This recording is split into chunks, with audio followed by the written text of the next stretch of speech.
காலை பசுமையான கிராமம், தென்னை மரங்கள், வயல்கள். தென்னிந்தியாவின் ஒரு சிறிய கிராமம்.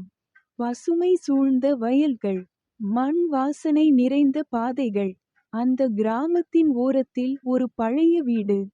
அந்த வீட்டில் தனியாக வாழ்ந்தார் மீனாட்சி அம்மாள். மாலை நேரம். அம்மாள் அகலில் விளக்கு ஏற்றுவது. தினமும் மாலை சரியாக 6 மணி அடிக்கும் போது அவள் வீட்டு முன் ஒரு அகல் விளக்கு எரியும். அது வெறும் பூஜைக்கான விளக்கு அல்ல, அது நம்பிக்கையின் ஒளி. அம்மாள் விளக்கை பார்த்து வானத்தை நோக்கி பார்ப்பது. அம்மாளுக்கு ஒரு மகன் இருந்தான். நகரத்துக்குச் சென்று திரும்பவே இல்லை. வீடு காலியாக இருந்தது. ஆனால் விளக்கு மட்டும் ஒரு நாளும் அணையவில்லை. கிராம மக்கள் பேசிக்கொள்வது, யாருக்காக இவ்வளவு நம்பிக்கை என்று பலர் கேள்வி கேட்டார்கள். ஆனால் அம்மாள் ஒருபோதும் பதில் சொல்லவில்லை. கனமழை. இரவு. மழையில் ஓடும் சிறுவன். ஒரு நாள் மாலை. வானம் கருமையாகி கனமழை பொழிந்தது. கண்ணன் என்ற சிறுவன் டீக்கடையில் வேலை செய்துவிட்டு வீடு திரும்பிக் கொண்டிருந்தான். மழை, இருள், பாதை தெரியவில்லை. மழையில் நடுங்கும் கண்ணன். தூரத்தில் விளக்கு ஒளி. அப்போது மழைக்குள் ஒரு மெல்லிய ஒளி. அது மீனாட்சி அம்மாளின் விளக்கு. அம்மாள் கதவை திறப்பது.